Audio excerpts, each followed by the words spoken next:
there is a doctrine, an ancient pagan doctrine of blood atonement connected to the Mormon Church.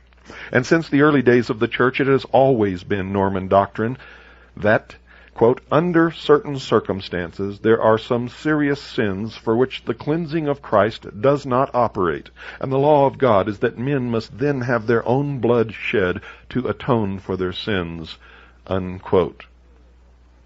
It is generally thought that these serious sins are in the category of murder and adultery. However, this is not clearly defined in Mormonism.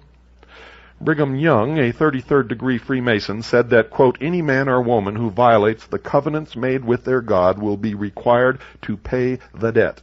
The blood of Christ will never wipe that out. Your own blood must atone for it, unquote. In the same general vein, President J.M. Grant declared, quote, if they are covenant breakers, we need a place designated where we can shed their blood, unquote. You see, folks, my prophecy on the hour of the time that human sacrifice would return to the world will be fulfilled, unless we are smart enough to stop it. Besides murder and adultery, blood atonement was also advocated for stealing and taking the name of the Lord in vain.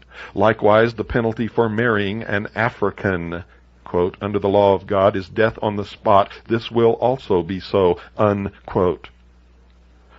The Mormon Church is now and has always been a white, Aryan, racist organization, and until recently, when threatened with lawsuits, they never allowed any other race than white Caucasians to belong.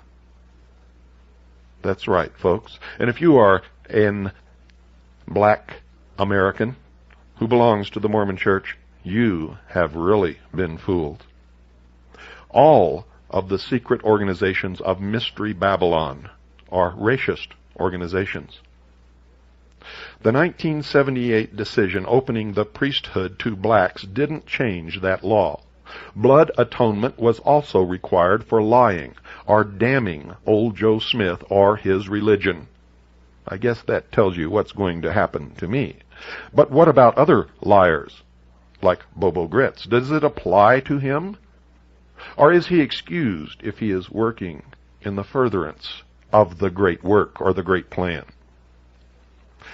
That most serious of all crimes, apostasy, bears the death penalty, and those who kill an apostate are saving his soul.